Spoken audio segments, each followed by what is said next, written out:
Glasses in session. We go to the Glasser guest line and check in with Patrick Garbin. Give Patrick a follow on X at Patrick Garbin, writer for UGAsports.com. Patrick, great to have you back on, man. And you know what's funny about Georgia? I'm interested to see if you feel this way as well. Feels like ever since Kirby's got this thing rolling, we always come into the season about this time and we always talk about Georgia as the team to beat, right? And they're the team who's really getting a lot of the headlines everybody's talking about.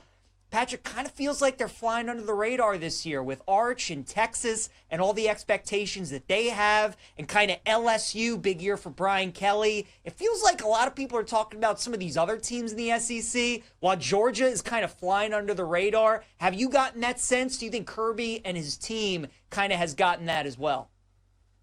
I've gotten that sense, and so if I've gotten that sense, I guarantee Kirby and the team has. Yeah, I think there is kind of that notion that Georgia may have been kind of old news, and last year going 11-3, winning the SEC but falling in the Sugar Bowl, it was a disappointing year, and now this year Georgia returns maybe the most inexperienced team under Coach Smart coming in this year. In fact, and he's repeated it several times, but I think he said 54% of his team it was first or second year players. And, I think you're right with all that coming together. Georgia seems to kind of be flying under the radar a bit. Yeah, certainly. You mentioned the inexperience outside of Ole Miss, Patrick. Georgia, the most inexperienced team going in to the SEC this year. Obviously, a guy that they need to step up is Gunnar Stockton. You mentioned the Sugar Bowl. We watched him in that game against Notre Dame. Now he gets the full offseason to be the guy under center. What have you been hearing about Gunnar Stockton? What are you expecting out of him at quarterback this season? Well, I think something that we saw beginning in that second half of the SEC title game, I think one thing the team, things that we hear, the team continues to rally around them.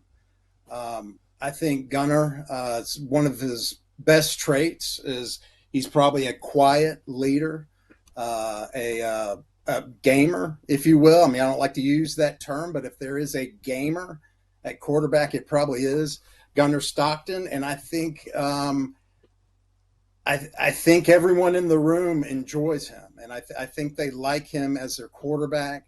And he is definitely Georgia's best choice. And he a lot's riding on Gunnar entering this season.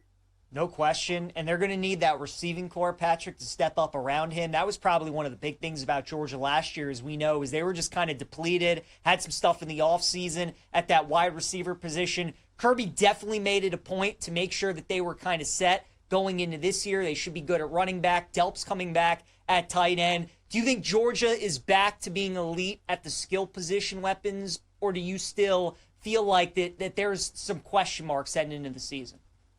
I think the positions that you just named, I think Georgia's great at those. Their receivers should be better. This season, Georgia should have their first 1,000-yard rusher since 2019 with DeAndre Swift. And their tight ends might be arguably the best tight ends in all of college football. So skills positions, and Georgia led the country last year in 30-some-odd drops or whatever. That's not going to happen again, likely. So, I think the skill positions on offense, there should be only improvement. But that does leave the line where there's plenty of question. And look, on the other side of the ball, anytime we bring up Kirby Smart, we know Georgia's going to be good on defense. You mentioned how inexperienced they are, though. Don't maybe necessarily have the star power that we've seen in the last couple of years. Is there concern about that unit, Patrick, especially maybe some of the early games in the season when you're facing some good offenses with some good offensive coaches in like Tennessee and Alabama? Do you think there could be a little bit of a learning curve, or do you expect this defense to be solid from the jump and have a really good season? I think defensively, Georgia's going to be solid from the jump, and both at linebackers, and the secondary. I think, in fact, their defensive line, which, if you look at it on paper, there could be some question marks. I think actually will be one of the stronger units for the team. Georgia went 4 or 5 years in a row of allowing opponents less than 3 yards a carry. The last 2 years, they've allowed nearly 4 yards a carry each season. I see things that turning around, Georgia able to stop the run more. I see Kristen Miller being, a guy that you kind of hear on some preseason accolades list, being a real dominant defensive lineman, almost Jordan Davis, Jalen Carter-esque, perhaps. And, I think the defense could be a real strong point for Georgia.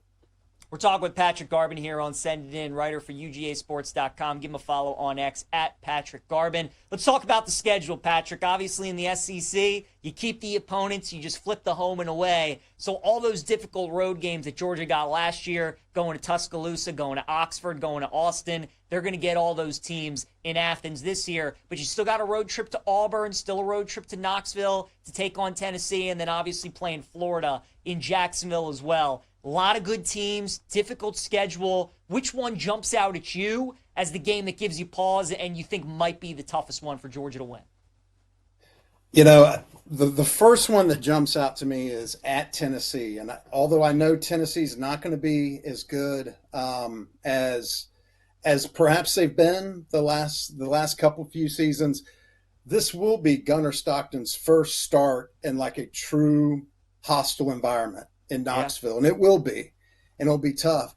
But then I'm reminded that Kirby Smart, in 4 trips to Knoxville, he's outscored Tennessee by a score of 41-10. So that could be a trouble spot. But if Georgia gets through Tennessee, I could see, PJ, you mentioned Auburn.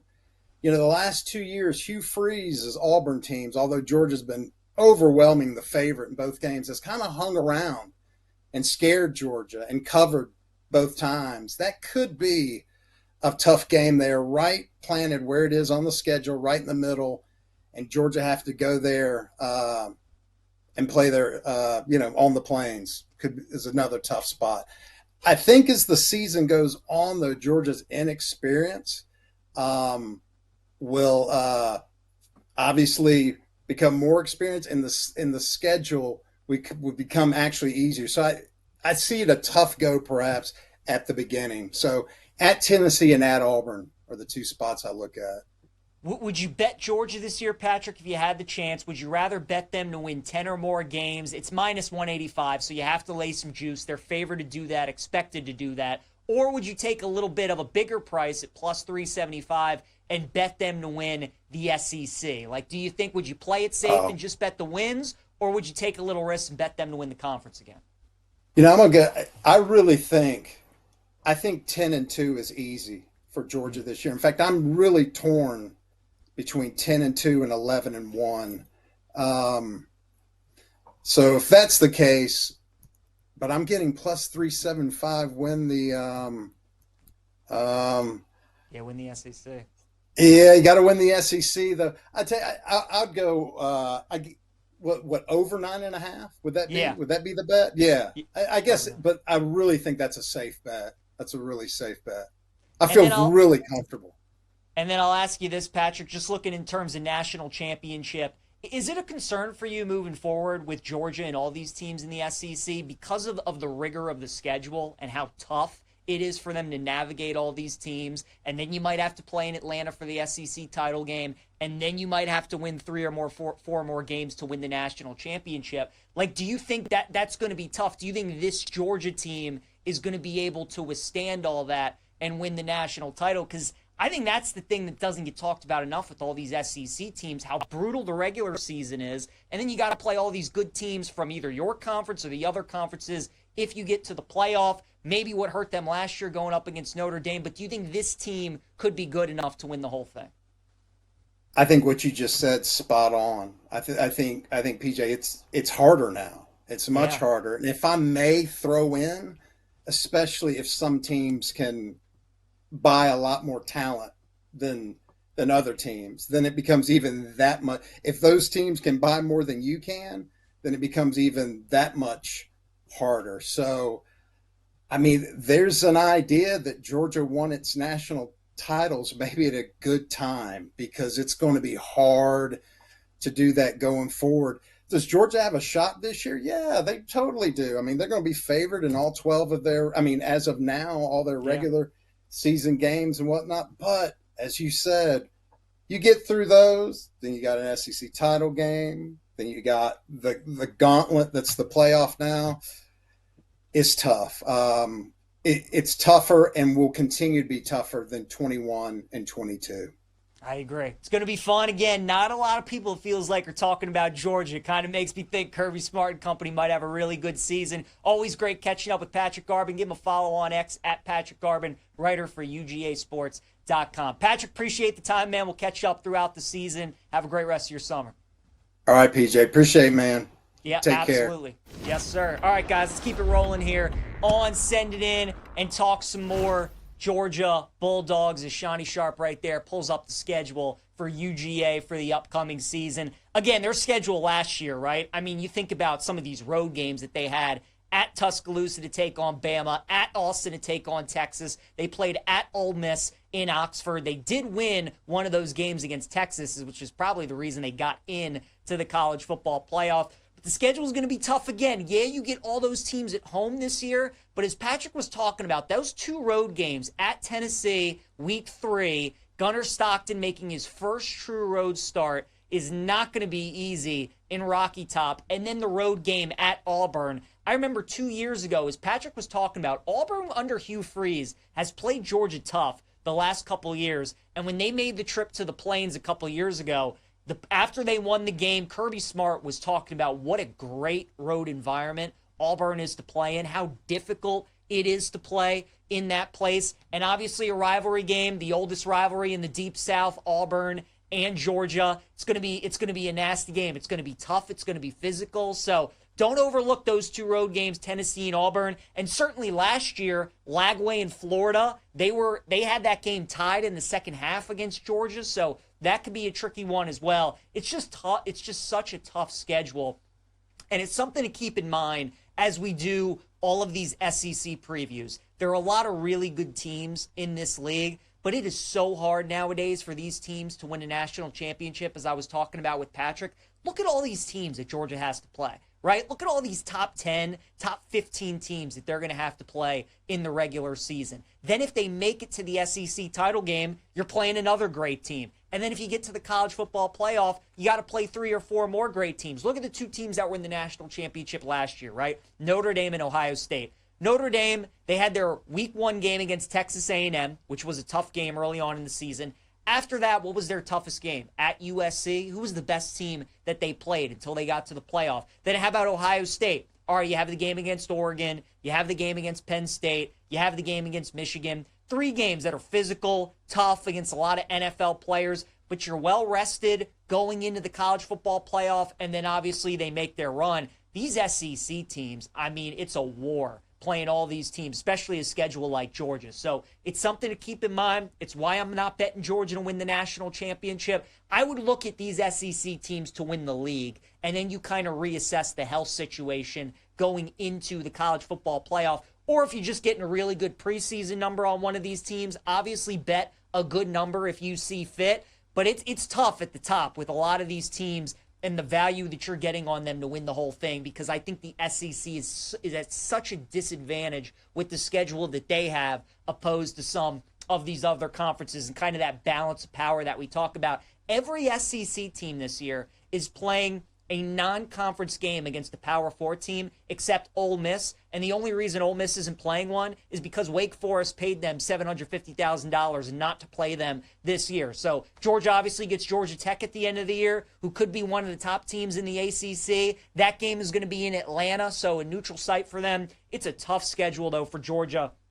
Gunnar Stockton, obviously going to be interesting to see what they have in him. Kirby Smart's been fortunate for a while. He had Jake Fromm, an experienced guy. Then you go to Stetson Bennett. You win a couple titles with him. Then you have Carson Beck, who played a lot of college football, was in that program for a while. Now you have Gunnar Stockton, who only has that one start against Notre Dame. and now you got to go through this SEC schedule. Now, the skill position should be a lot better for Georgia this year. Obviously, receiver was a big area of need going into the season. Running back, they should be solid. Lines of scrimmage, you know Georgia's always going to be good. But the inexperience, I think, could rear its ugly head a little bit early on in the season, especially that road trip at Tennessee.